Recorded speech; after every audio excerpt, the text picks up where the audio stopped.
ताओ ते चिंग chapter 1 verse 3। Show off ना हो तो झगड़े ना हो, प्रतिभा गुणगान ना हो तो आकर्षण ना पैदा हो, लोग चोरी ना करें, डाके ना डालें, एक दूसरे को लूटे नहीं। तो फालतू की चीजों में लोग लगे रहते हैं ना। अभी पंजाब में लगा लो 99% जनता ने खुद का ग्रंथ नहीं पढ़ा होएगा। हिंदू भी आते हैं, सिख भी आते हैं और मुस्लिम भी आते हैं उसमें। और दूसरे का ग्रंथ पढ़ना तो दूर की बात है, दुनिया के सारे ग्रंथ पढ़ना तो दूर की बात है। और उसके बाद भी जो एक अक्षर भी पढ़ लेता है वो आदमी पैसा कमाने का सोचता है। अभी इंडिया में थोड़ा सा लोगों को मूर्ख बना, 20 साल से लेकर 80 साल की औरतें मेरे पैरों में लौटेंगी। जितना पैसा तू अमेरिका में रह के बनाने का सोच भी नहीं सकता, मैं 4 शब्द अंग्रेजी के बोल के, 4 शब्द हिंदी के बोल के इम्प्रेस करके लोगों को उतना पैसा मैं 10 दिन में कमा सकता हूँ, क्योंकि मैं तो पढ़ ली ना किताबें। पर शो ऑफ नहीं, लोगों को उनके कचरे से बाहर निकालना। लिखा क्या गया है, इसके लिए टाइम लगता है, टाइम के लिए प्रेम होना चाहिए और आगे कुछ पाने की इच्छा नहीं, निष्काम। यही तो सार है बाबा नानक, बुद्ध और कबीर का। बाकी तो पशु है सब, सीधा बोल के मिथ्याचारी तुम्हारे पंडितों को। कृष्ण नहीं बोला, मैं नहीं बोल रहा।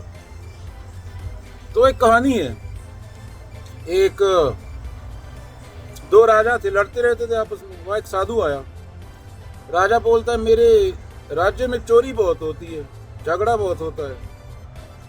तो साधु बोलता है तू ये जो शो ऑफ करता है, जो गहने डाल के घूमता है, दिखावा करता है, लोगों को दिखाता है कि मेरे पास ये है, हर रोज नए गहने डाल के निकलता है, तो इसलिए चोरी होती है।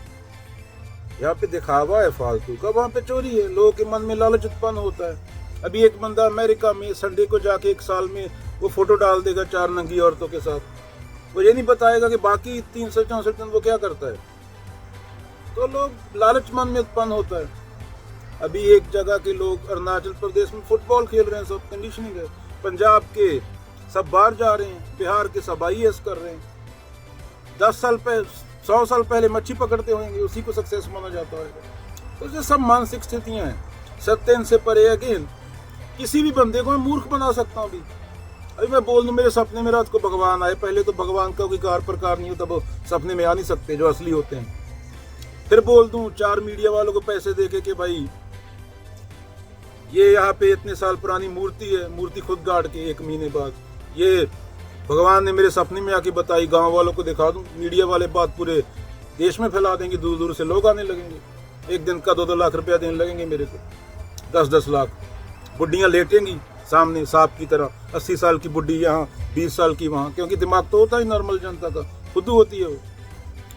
तो राजा को क्या बोल रहा है साधु वहां पे कहानी में कि तू लोगों के मन में लालच क्यों जगाता है। लोग गीता थोड़ी पढ़ते हैं, लोग पशु होते हैं, लोग द्वैत में जीते हैं, ड्युअलिटी में जीते हैं। तो दूसरे राजा के पास गया, ये बोलता है मेरे मंत्री झगड़ते रहते हैं।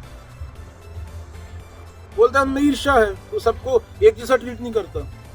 हर चीज प्रकृति में कुदरत के मुताबिक यूनिक है, कोई द्वैत नहीं है। हम औरत मर्द में, काले गोरे में जीते हैं। तुम अपने राज्य के एक मंत्री को ज्यादा भाव देता है, एक को कम देता है, इसलिए झगड़ा होता है। वो पद पाने को लड़ते हैं, तो तेरा ही नुकसान है।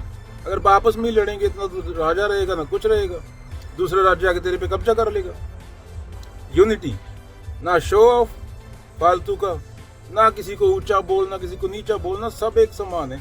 जब कुदरत एक कुत्ते और डोनाल्ड ट्रंप में डिफरेंस नहीं करती, बचाल आएगा गिरेगा, कुत्ता ही मरेगा, डोनाल्ड ट्रंप भी मरेगा। जब प्रकृति तक में भेदभाव नहीं है, जैसे कृष्ण ने माया बोला है, प्रकृति को सत्य नहीं बोला, तो तुम्हारे मन में ये द्वैत कहाँ से आया। तो इन चीजों से बाहर निकलना चाहिए।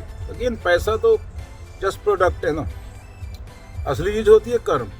अगर सही कर्म होगा तो पैसा भी सही, ये तो आते रहेंगे ना। नहीं भी आया तो भी ठीक है।